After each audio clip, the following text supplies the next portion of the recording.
Welcome to the tiny greenhouse. It is 6 by 9 feet. We built it out of recycled windows that we got from a lovely neighbor who replaced all their windows and at the time knew we were hoping to build a greenhouse in the near future and gave them all to us. The benefit of that is a lot of them were the same size, so we were able to create this beautiful greenhouse. I was able to lay the whole thing out. It didn't take a lot of messing around to get a decent shape. So we have the front and one side, which are made of 5 windows of the same size, and then the back has another 3 matching windows on the bottom and 2 matching windows on the top. So it came together really easily. And because it's made of wood and glass and a pretty decent roof too, I forget what that material is called, it holds the heat really well. Last night it dipped down to 5 degrees below freezing, so that's -5 Celsius. And a lot of these things have been out here for the last few weeks, but that was unseasonably cold. So I grouped everything together, wrapped it up with frost cloth, and stuck a thermometer in the middle. And early this morning I checked it and it had only gone down to +6. I say only. +6 is fantastic. So that's 11 degrees difference than the outside temperature. Some of that is due to the greenhouse, and then the frost cloth would have kept it a little bit warmer for sure. But we are still 6 weeks before our average last frost date, which is quite a ways.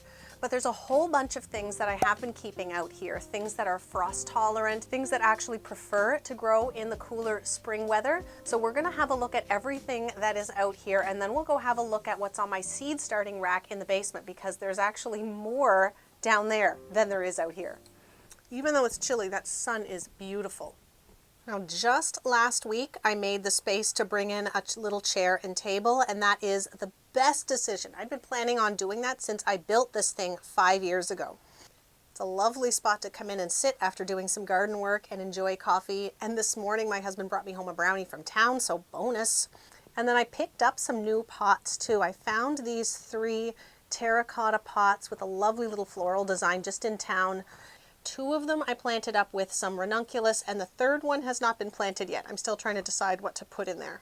There are a bunch of pots that are planted up with daffodils, and these daffodils I dug up from the landscape last year and never got them replanted. There's 4 right there, and then that's that Proven Winners pot right there has some more, and then there's also 2 bulb crates out next to my raised beds that are full of daffodils too.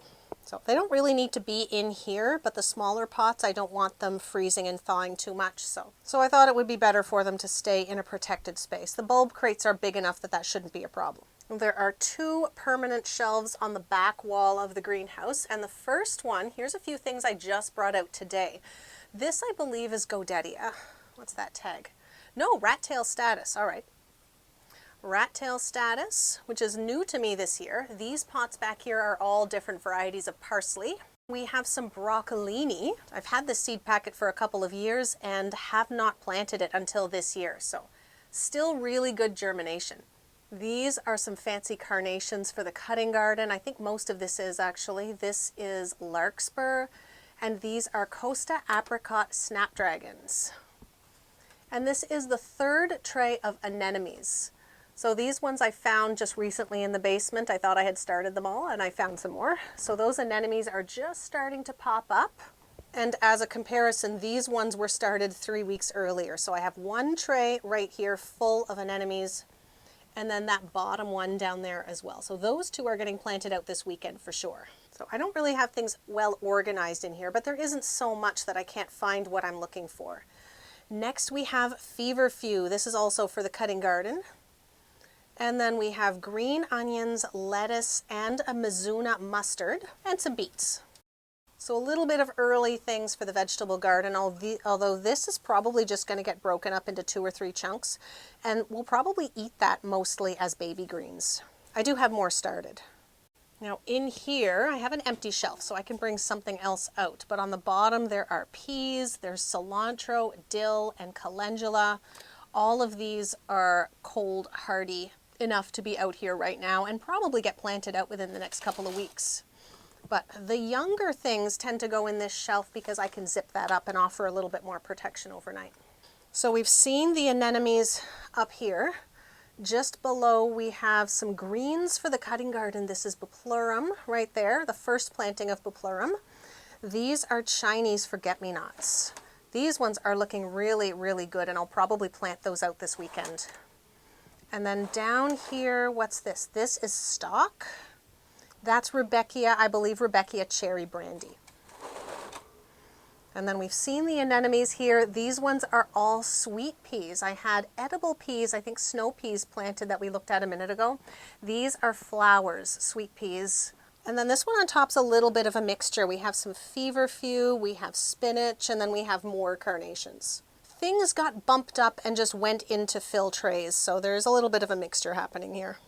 And up until 3 days ago, I also had 8 trays of ranunculus in here that are now planted outside. So it was way more packed than this. I brought 8 trays out and planted them, and I think only brought 4 more up from the basement grow room. So it was a little more packed. There were seedlings on the floor. But at the moment, that is everything that I have out here in the greenhouse. All of these things can take a mild frost, although they don't really get it inside the greenhouse. We definitely do still get frost outside, and just with the door closed, there's enough protection in here that everything in here is perfectly fine. So here are those 8 trays of ranunculus planted out in a 4 by 10, I believe, 4 by 10 foot bed. The little frost cloth and plastic that I had over because it got so cold last night, but I don't think I'm going to need that for the next week, so I'm going to fold that and put it away. And right next to it we have a beautiful bed of 1,500 tulips that will be pulled and harvested and sold probably over the next 4 to 6 weeks. So that is everything that is outside, and everything that is in that greenhouse is going to be planted out in the garden within the next 2 to 4 weeks at the most. It is not very glamorous down here. It is a basement after all, but it's a great spot to stash all of my garden things over the winter, as well as starting all of my seeds in the spring. So this is my most recent round of seed starting. I took all these domes off just so that we could see everything easier, but they normally do stay covered until germination, and they're on a 4-foot heat mat that I think I probably picked up on Amazon. This thing is fantastic. First tray is peas, and I've just noticed brand new little babies just starting to pop up. We have our first sprouts. There's 1, 2, and it looks like that is all for now. So these are snow peas, edible pod. They really like to grow in the cooler weather of springtime rather than in the heat of summer. These ones are Veronica longifolia. That is a perennial plant. Sweet William, that is for the cutting garden, and this is an annual phlox called Sugar Stars. Doesn't look like we have anything out of those 3 yet. And then here are all the tomatoes. Now most of these pots have 12 plants in each. I'm going to divide them once they pop up. But we have, you can see we have lots of different tomato varieties. We have a few different Romas, Brandywine. We have some dwarf cherries, and all of these ones are the other cherries. Everything from yellow, orange, chocolate, white cherry. Indigo is a bit of a deep purple, and then Tiny Tim is I think an 18-inch to 24-inch. I wasn't as happy with those as the Red Robin, which is a dwarf 12-inch variety, but I had some seed left over, so might as well use them up. And oh look, I don't even know if you can see that. That is the first sprout from Esterina yellow cherry. Those are new seeds that my neighbor bought this year. So we have our very first tomato of the year. Oh no, there's another one. I don't see any from the rest of these. So these will probably go on lights tomorrow, but I'll leave them on the heat mats until then. Let's give these one more spray before I put the domes back on. And then we have the light unit. So these shelves are 4 feet wide by I think 18 inches, 24 inches? I think that's 24 inches. So loads and loads of seed starting space, but I use every last bit of it. Now a lot of these are for the cutting garden. There is some stock, beautiful scented flower. Bupleurum, this is the second round. I had the first round out in the greenhouse. We have one, I'm pretty sure this is a weed. I'm gonna snap that off. Separate that later, but that would be the Mechanopsis. Mechanopsis Bailey, I think. Blue Himalayan poppy. I have 1 lone survivor, but I have 3 more seed packets ready to start. There is some lemongrass right there in the back, looking like it needs a feed, and then I have some chamomile right here. That can probably go out to the greenhouse actually. Then we have bachelor's buttons just seeded en masse in this random black plastic tray. So those are going to need to be separated, but I'll plant them in groups. Then we have a bit of a mix. This is larkspur and a little bit of statice. I did put a bunch of statice into another tray and there was a little bit left over, so it went in with the larkspur. These things will get planted out very shortly, so they're going to go out into the greenhouse later today. Lots of straw flowers. These are planted in soil blocks, so there are 2, 4, 6, 8, 10, 12, 120 soil blocks with almost perfect germination.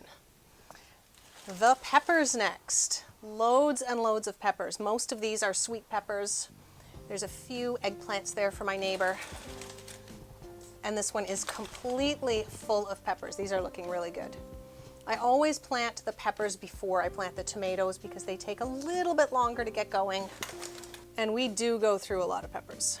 Now here are, yes, this is the rest of the status. 1 tray and 2 trays.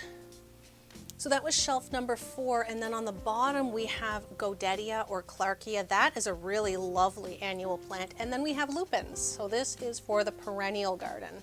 1 random tray of carnations that didn't have any space. So I think I might put that in this window.